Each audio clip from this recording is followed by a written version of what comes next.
I was a young man and got abducted, right? I was laying in a house with 12 other men, duct taped up, and I'm seeing silencers being put on gun and everybody's about to be murdered in this house. Yeah, we on Boss Talk 101. Yeah, we gon' talk. Hey, we got some guys here today, y'all. They don't need no introduction. These two guys right here, man, patriarchs in the whole, hip hop world, the whole era of the South, man. Hey, man, we got a lot of. Hey, y'all about to love this show right here, man. Listen, man, I got some stuff to show y'all today, man. I got all this No Limit. The city when it ride around town, windows half down, pissing disgusting, ready to blow a half a pound. Man, this guy right here, Fiend, been with No Limit and so much more. But Smoke D, man, I heard you the first time, man. I ain't gonna lie. When I first heard you, it was on that. It wasn't on the front, back, side to side. Really, I did not know you on that. White interior, candy apple, red leg, big solid gold snowflakes with that honey gloss and tighter than the sheets dick. But I knew you from was that dang Riding Dirty, man. What's up, dog? Live from the motherfucking pen, nigga. Live from the pen, huh? Live from the pen, man. How you guys doing, man? Blessed, man. Really good. Blessed? Yes, sir. Man, yes, sir, y'all yes, sir. Looking good, man. You know what I'm saying? Man, I got all this gray. You niggas done come in here, man. I done got old, man. Y'all make a nigga feel old, man. Don't let that old in, bro. Don't let that old in, man. Tell me about a time when you were younger, something that came at you and really, stumbled you a little bit, but you still overcame it. What made me stumble and I overcame? I was a young man and got abducted, right? I was laying in a house with 12 other men, duct taped up, and I'm seeing silencers being put on gun and everybody's about to be murdered in this house. Right? How old were you? I had to be 17, 18. And I realized that I couldn't control this, and this was just off affiliation. Wow. Right? I could have went home. I was driving home, going over the bridge, going to return my mom's twin, her sister car, right? Going to bring my Auntie Maggie car back. I don't want to be married with me. She let me use the car for a little bit, and I get this page, and I look at the page, and I'm like, well, damn, I can go home and call back, or do I just turn right back around? I say, man, I need the money to pay Ice Mike. He producing beats for me, right? Yeah. Let me go back and get the money. I could get back doing my thing. I turn back around. I pull up to this house, and I see, I pull up to the house and I see somebody kind of like jog off, I'm like, man, who scary ass done ran? You know what I'm saying? So I get out the car, boom, close the door, walk up to the door, knock on the door. All right, man, walk on the door, gun to my hip, Fiend, don't say nothing, I'll kill you right now. I'll call you by name. I swear to God, I'll kill you right now. You knew who it was too? Of course I did. Okay. Right? So I was like, okay.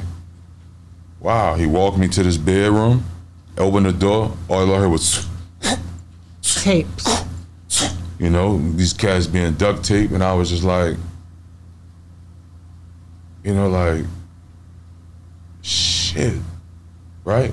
I'm next. Now I'm getting tape put on me. I'm being laid on the floor next to these men. All these men were older than me, right?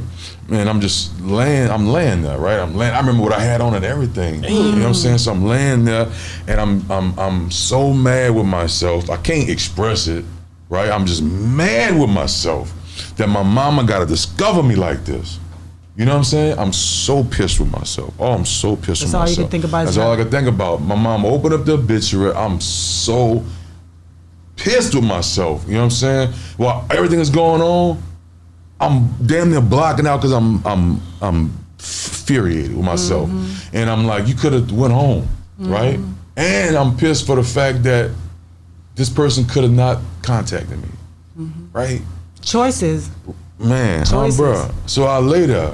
I'm laying there, and I'm like, I'm just gonna pray. You heard me? I'm just gonna pray. In the midst of praying, I hear one guy tell a guy, man, nobody ain't gonna discover y'all for a minute. You know what I'm saying?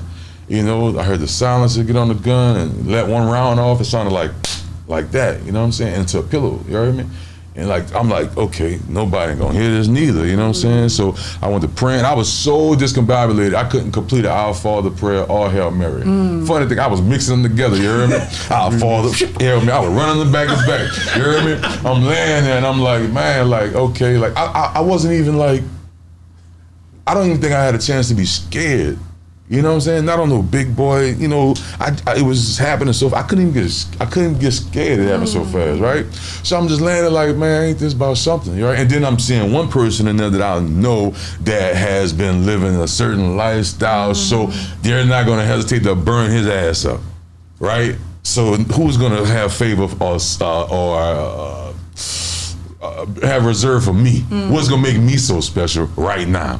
And by the grace of the Creator, some other things happened. I got beat with a bat. You feel me? How did you get out of that situation? We'll have to talk another time. Okay. Oh, okay. But you did make it out. I'm here today.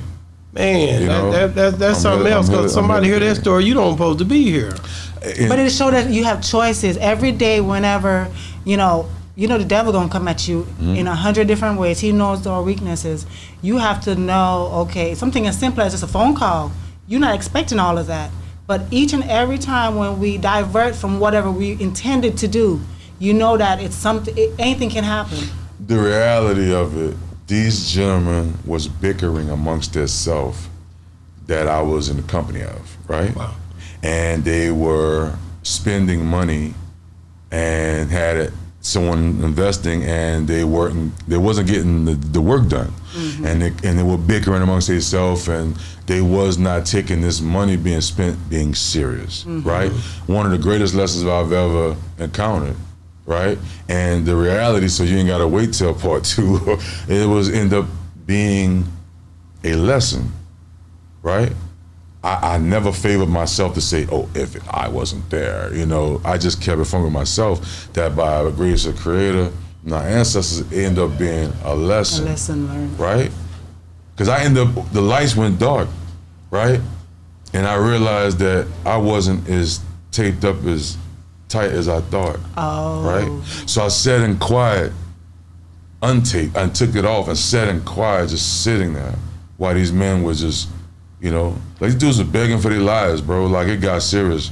The guy was like, hey man, you guys owe me some money, man. Which one of y'all family members love you enough to come bring me my money?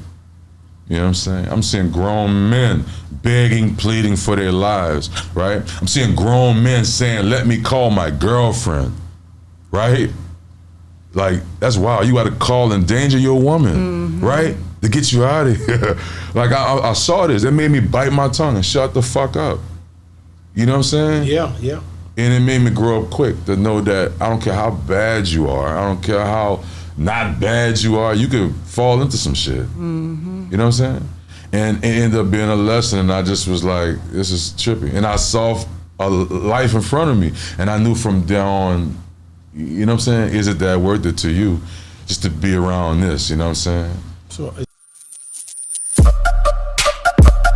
Yeah, we on Boss Talk 101. Yeah, we gon' talk.